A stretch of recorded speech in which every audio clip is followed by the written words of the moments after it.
I've developed a training package that's largely based around the Australian Childhood Foundation, ACF's training that they've delivered to workers and to teachers, and I've adapted it for foster carers. And there's been two parts to it, and last year I delivered some of that, which was around theory behind trauma for kids and how it affects them. And what I wanted to talk about today was how we apply that and setting up what the ACF have as a model called practice. It's the letters of the word practice that breaks up into a framework on what we can do to assist kids with trauma. The understanding of trauma is really important to work out how to work with children with trauma, because it's children with trauma, normal parenting doesn't work with them. And I think an understanding of that then helps to develop better strategies with them, but more realistic understanding of how they're going to learn and what their reactions are. So part of the initial part of the training was around that sort of the theory or the understanding of how trauma affects memory, how it affects arousal, how it affects feelings, how it affects relationships. And with that understanding then we moved into a second phase, which is really then looking at this model developed by the ACF on how to apply that understanding in dealing with kids and young people. Just a few things about the handout. There's a huge amount of information in here, and it's information that takes quite a long time to read through and assimilate. Even for me, developing the training, there's a lot of learning that I took on every time I went through and started to read it even more. The other thing to be aware of is we're planning to adapt this to an online training, into online training modules that will then be self-paced, so you can take it at your own time, sort of thing. And what we are hoping to include in that is online forums, ask the experts. So if you've got any questions, you can send a question, we can respond to that as well. So because I'm really aware that face-to-face training is not a great learning environment. You learn on the job and understanding things and then applying them, and that's why we're trying to move to an online format of training where questions can be asked and learning can continue over time. So in part two, the first couple of pages covers like a summary of some of the key factors that we're aware of with kids with trauma. And the first one is that their baseline levels of arousal are already high. It's understanding that from the start they've got a heightened level of arousal, which means we need to be very closely attuned to their mood, to focusing on adjusting sensory stimulation, meaning watching that don't get overwhelmed by noise or different things that puts them into a flip the lid state, that they feel safe to connect, and the environment is predictable, because predictability is a safety or security factor, I think, for kids with trauma. The second factor there, it's in psychological speak, but what it's really saying is that when someone is triggered with trauma, the thinking brain closes down and the primitive fight or flight response kicks in. And at that time, children aren't listening, they're not learning, there's no point in teaching or telling them at that stage. Because if we don't understand that, then we're trying to communicate with them and actually maybe fostering a greater level of fear on their part rather than trying to reduce their arousal. So one of the key factors in this working with kids with trauma is that when they flip their lid and their arousal goes sky high, the number one aim is to bring their arousal down. Not to try and teach them what they've done wrong, or apart from if there's a level of risk, and we're trying to minimise risk, because there's no point communicating or assisting with them until the arousal comes down. And sometimes it's not obvious. Sometimes the kids can be in a fight or flight response where they're aggressive, but some children go to a freeze response. And a freeze response is high arousal, but they've just gone, and so it maybe the lights are on and nobody's at home, sort of deer in the headlights look. Again, it's being aware, okay, I think that they've triggered, and I need to be aware that the first step is safety and security and helping them bring their arousal down. There's no point trying to communicate with them. And I guess one way to think about it is, if you've ever had a panic attack, or you've ever been in a situation where you felt threatened, severely threatened, then it's being aware, okay, the thinking brain isn't working at that stage. And people might even be talking to you and you might not be hearing them. That's what's going on when they get triggered. So it's understanding that, not that they're choosing to be aggressive, but that they're being triggered into a traumatic response caused by previous experiences for them. So that when they're in a triggered state, they're not able to reason, and there's no point in trying to teach them or tell them stuff. And what it also reflects is a lot of these kids and young people haven't got the ability to manage stress at all, or very little stress. And part of the task is to help them become more resilient and manage stress, manage situations where it doesn't go exactly the way they want, or where they've said no to something, or a change has to occur. The third one is, and it's something that has come out through research, is that children with trauma don't have a dysfunction with their memory, in that they don't bed things into their memory in a chronological order. So the issue with that is then they don't remember things, and so often they won't remember patterns. They won't remember that yesterday in the playground when I asked this girl about her mum and she got upset, the next day he might go back and do the same again because he hasn't remembered it. If we tell someone to do something, if they don't remember it well, the next day they won't remember it. And so there's techniques around teaching kids and young people to process the day and bed in memory. Because without memory, there's no learning. We learn from patterns, we learn from predictability. We learned that yesterday this happened and last Tuesday the same thing happened. So if we don't have that memory, we don't have learning. So it's a new area of research looking at assisting kids with recalling the day in chronological order and helping them bed in memory. Because what happens is when a child is triggered, when the trauma is triggered, they experience the moment as if the trauma is occurring again. So they lose track of time and place. And that's part of the reason why there's this difficulty then with them remembering things in order or recalling things. And so if they don't remember things, it's imperative then that we have visual cues that prompt them to remember what's going on, what's the routine for the day, and there's a lot of repetition of what needs to happen. And that it's also knowing that routines will take time for kids with trauma to understand and to follow. So learning and memory are very dysfunctional for kids with trauma, and we need to understand that. Otherwise, the situation with children can be so highly frustrating in that you might think, well, I told them that yesterday, they should remember it. But it may be that they don't remember that, and we need to help them with their memory. Again, memory then impacts on their ability to develop social skills. As I said before, maybe with a girl whose mother is ill and I didn't realise, and I said something to her in the playground and she got upset. If I don't remember things, then I'm going to fall into traps with people. If I don't remember that someone wasn't nice to me, I might hang out with them again the next day and then they're not nice to me again. But somehow I'm not remembering it well and not realising, okay, I need to keep away from this person. So it impacts on a lot of different aspects of their life, of their behaviour and their relationships. The other thing to recognise is that the trauma response that children and young people present is a functional response, meaning it was functional for them at the time that the trauma was occurring. So a freeze response may be, well, I'm safe if I'm under threat, I'm safer to freeze and do anything and I mightn't get hit. A fight or flight response might be, I better get ready to run away because dad's after me or mum's after me.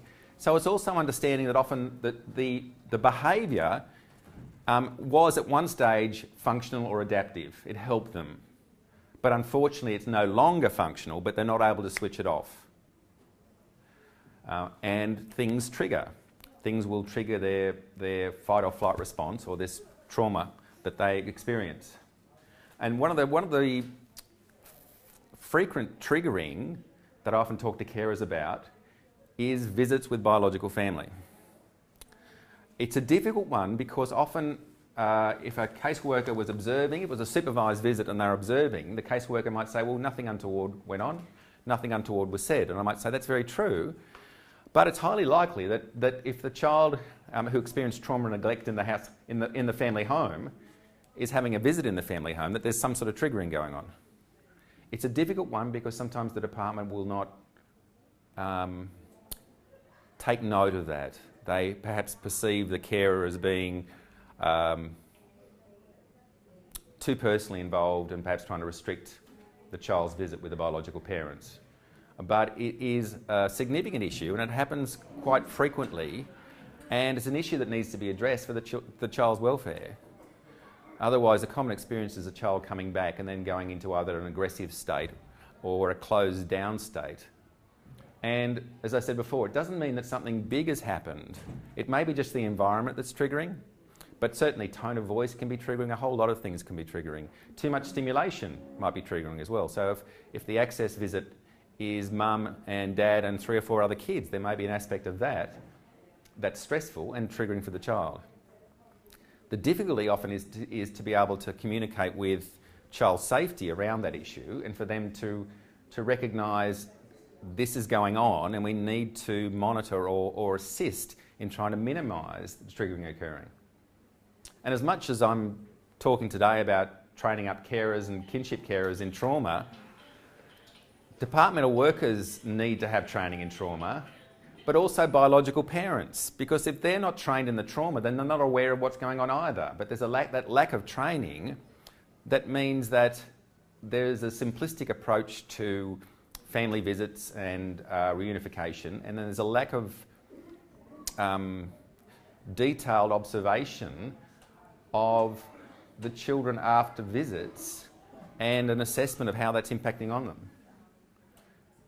So that issue of triggering can be a very common one after visits with biological family, and it's really important that it starts to become made aware to the department, perhaps also talking to the child about what might be going on for them and what might be triggering. Because part of the learning in this package is for carers to become aware of aspects of trauma and understanding how children might be triggered, but it's also making the children aware as well. Because the more they're aware, the more they have an ability maybe to step outside their behaviour and start to recognise, okay, it feels like I'm under attack, it feels like I'm threatened, but maybe there's a part of me that also recognises this is a pattern, and I understand that certain things trigger, and so it might be, if I'm aware of things that might trigger me, I can be a little bit more prepared. So I'm going into this environment, so we know that last time we went to the supermarket, you got triggered. Now we're choosing to do it this time, and let's see how you go. But if he or she is prepared for it, there may be a greater ability to manage the reactions, rather than be lost in the flip the lid fight or flight response. It's important to realise how significant trauma is impacting on learning and ability to change, and how no matter how much effort a child might make not to react in a certain way, when they're triggered, they can't stop it. So it's not an effort. It's not an effort thing that might feel like, well, I just told you not to do this, and you just reacted aggressively again. It's understanding when they're triggered, as I said before, the thinking brain closes down. They're not thinking clearly. There's not learning going on. They're not even listening very well. So that it makes it hard for them to change. And helping them change is about keeping arousal down and keeping them in a zone where they can listen and learn, and we can communicate, and we create stability for them, and we create connection with them. Because one of the things we're also aware of with trauma is that connection helps to stabilise. And a lot of kids with trauma in their backgrounds disconnect. They've learned to disconnect in a safety way, and they will block trying to connect often to begin with. But it's recognising that ultimately that connection helps stability and helps them stay in a safe zone rather than getting to a point where they flip the lid and react.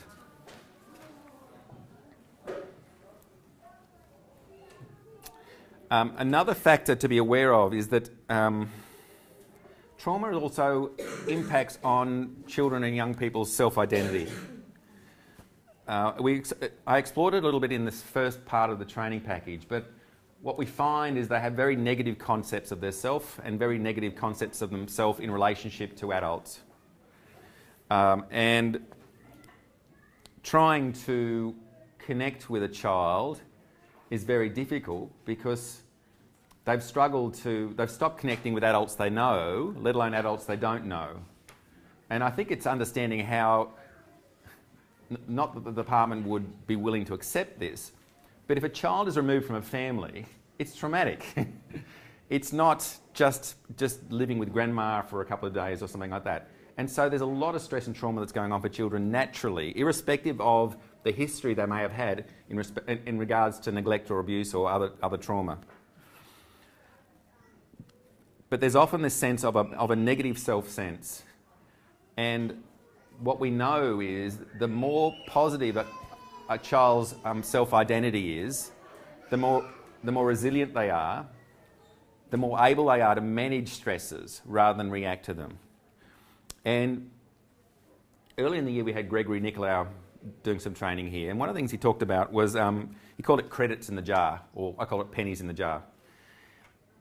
These children have had a lot of negative information pushed on them about themselves, and to compensate with that we need to, at every opportunity, put credits in the jar, which means pay attention and acknowledge even the small things they do that are positive.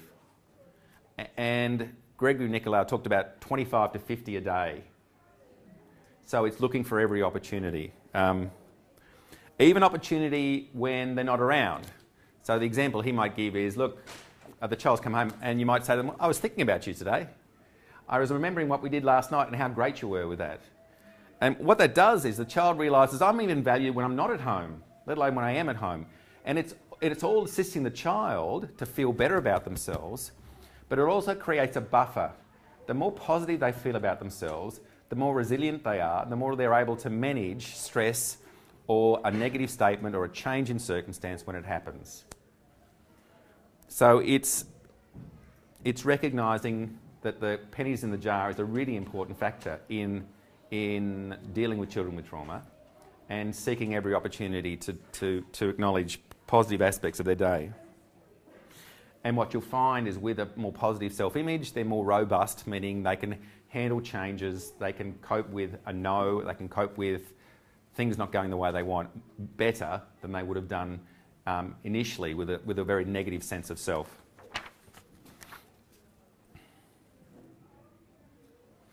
As I said before, trauma diminishes kids' social skills and often isolates them from peers.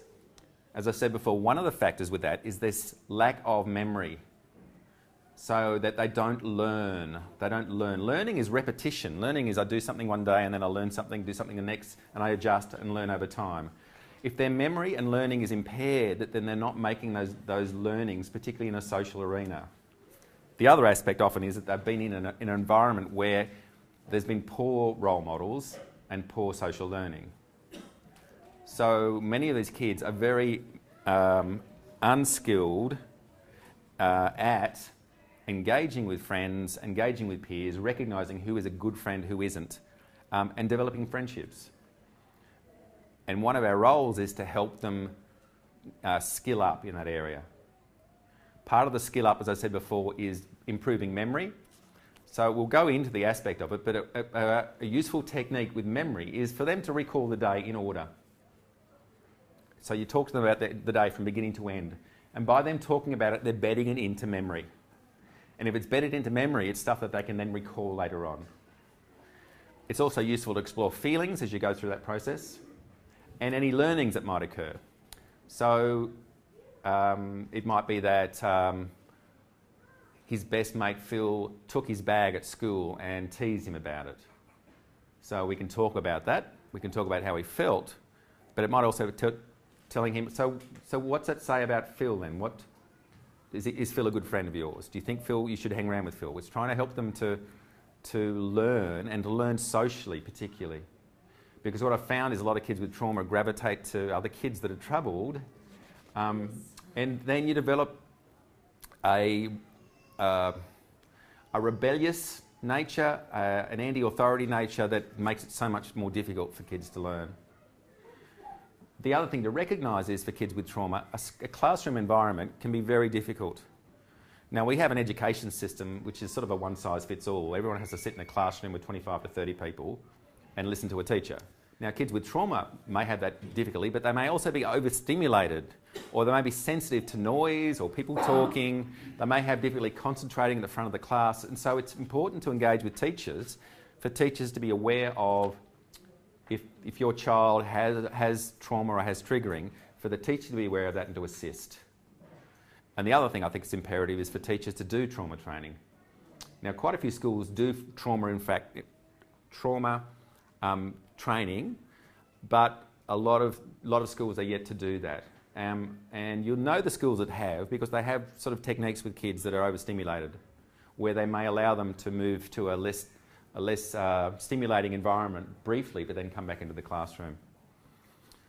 There's a lot of complicating factors with this. One factor I find frequently is some schools, in order to manage kids with trauma, allow them to be out of class too much of the time and find it easier to keep that going rather than try and reintroduce them into the class. So for a child with trauma, being in a class and being told what to do by a teacher is very, very difficult. And so it's understandable that there will be a lot of aggressive behaviour initially, or difficulty sitting and concentrating. But I've been very conscious of schools actively trying to increase the percentage of in-class time for these kids, rather than allowing them to be possibly even rewarded by their behaviour, by having them outside or sitting outside the principal's office. So she's saying here that it takes a number of years for an accurate profile of a child to be developed, and that's very true. And often the person with the most valuable information is the carer and the teacher, because they spend most of the time with the children, they're doing most of the observation of them. And it's important that the school engages with the carers to get the information that the carers will have around the child and a better understanding of their skills and deficits. So that this area of social engagement is really important. And as I said before, a lot of these children have created, have this behaviour of distrust, and so they'll actively create distance with people, because they don't want to experience feeling vulnerable around people being too close. So there's a sort of protective nature that they may carry, which is I'll just keep away from people and not allow them to get too close, not talk about feelings, not allow the carer to engage with me very well.